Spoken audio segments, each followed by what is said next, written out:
السلام عليكم ورحمة الله وبركاته. أعزائي المشاهدين على قناتي على اليوتيوب زراعة التين الشوكي في مصر، والأشهر على الإطلاق في التين الشوكي في العالم قناة زراعة التين الشوكي في مصر. في بدايتنا في وادي النطرون زرعنا زراعات كتير. هقول لك وادي النطرون تمتاز بنوعين حاليا. زرعنا كل الزراعات، الفاكهة والموالح وكل حاجة، يعني من الآخر زي ما بقول لك كده كنا حقل تجارب. مش احنا بس، كل الناس تجرب فيها، ازرع كذا وازرع كذا وازرع كذا. اصبحت وادي النطرون على انهي جهه دلوقتي؟ اصبحت تين شوكي موالح، صنف تين شوكي من الصبارات اللي انا بصوره لك فيديو ده، وموالح من جميع الاصناف، موالح المانجا، اليوسفي، برتقال، ليمون، كل انواع الموالح. فبقت وادي النطرون تمتاز بالنوعين دول، بقت مشهوره بيهم. وما يدل ان كل فيديو انا بصوره لك اطلع من مزرعه مانجا اخش في مزرعه تين، اطلع من مزرعه تين اخش في مزرعه برتقال، اطلع من مزرعه برتقال اخش. فاذا الناس دي اتعلم فيها كتير، بمعنى يعني جربت كل الزراعات. ما تجيش انت بقى تعمل اللي احنا جربناه. احنا بقول لك احنا خدنا 10 سنين، 10 سنين تجارب. اللي زرع شجره وما هنتش عليه خلعها بعد مره واثنين وثلاثه ومصاريف وتكاليف واعاده انشاء والكلام ده كله، اصبح اتجهنا لنوعين بس ومشهورين جدا في وادي النطرون: التين الشوكي والموالح بانواعها. وانا ماشي معاك في الفيديو هدخلك في الموالح سواء كانت مانجا او انواع اخرى. كل الفيديوهات اللي انا بصورها لك بتخرج على موالح وتين شوكي، واظن كل الناس بتشاهد الكلام ده. فاذا انا ببين لك بيئه النجاح، الناس ايه الفكره في اختيارنا للموالح وايه الفكره في اختيارنا للتين الشوكي. هقول لك يا سيدي، اختيارنا للتين الشوكي اسباب بتساعدك ان انت تصرف على الموالح. يعني احنا التين الشوكي ده بنستخدمه وسيله يصرف على الموالح. ازاي يا عم؟ اقول لك ازاي. التين الشوكي زراعه مش مكلفه، زراعه ما بتحتاجش مصاريف، زراعه ما بتحتاجش اعمالها كتير، فبركز انا في الموالح.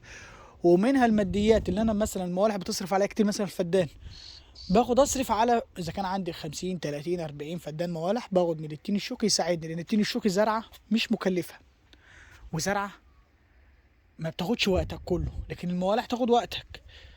طب البيئه مش معنى بتزرع البيئه، هي الاتنين دول مناسبين معاها، تين شوكي موالح. واحنا بنختار الحاجه الصح، في اختيارنا الحاجه بتكون صح. وانا بنقل معاك في الفيديو هفرجك اهو، خليك معايا. دي مزرعه مانجا اللي في وشك، دي مزرعه المانجا، ودي مزرعه اليوسفي. زي ما انت شايف احنا ما بنعتمدش النخل دي، احنا بنعتمد بيه زينه فقط. على فكره الناس التجاريه بتعتمد، احنا هنا يعني بيزنس بنعتمد على النخل ده زينه للمزرعه، ما نستخدموهوش تجاري. بالنسبه لنا كل واحد له فكر. فاحنا احنا انا هقول لك احنا بنختار الحاجه الصح.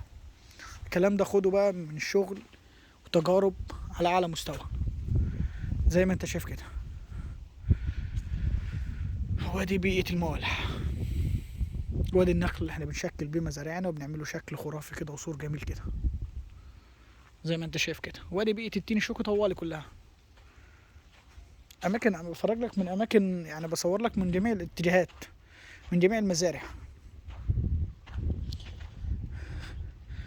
ده كله بقى كده وانت ماشي كده تين شوك على اليمين، على اليمين كده مزارع تين شوكة زي ما انت شايفها.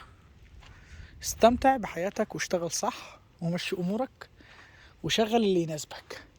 في ناس بتقول لي مثلا طب لو واحد مثلا، في واحد بيعمل فكره حلوه خالص، عنده مثلا، هحسبها لك واحنا ماشيين مع بعض احنا بنحكي كده، عنده 30 فدان موالح، متوفر معاه قرش وعايز يشغلهم صح، بيجي مأجر ارضه زارعها تين، مأجر ارضه زارعها تين، تلاقيه مأجر له مثلا 50 فدان وزرعهم تين شوكي، تمام، وعادي خالص وشغال وبياخد من هنا ومن هنا. فانا بنقل لك التجارب اللي شغاله. ادي الخير يا عم على الطريقه. الموالح طبعا جوه متصور عليها زي ما انت شايف كده ومتحافظ عليها جدا وامان. لكن التين الشوكي زي ما انت شايف كده لا سور ولا غيره، زراعه حاميه نفسها وبتحافظ وبتديك قرش كويس، وطرقها والطرق وكل حاجه فيها متوفره. يا رب تستفيدوا من اللي انا بقدمه، وان شاء الله كل ما هو جديد تلاقوه عن التين الشوكي والموالح.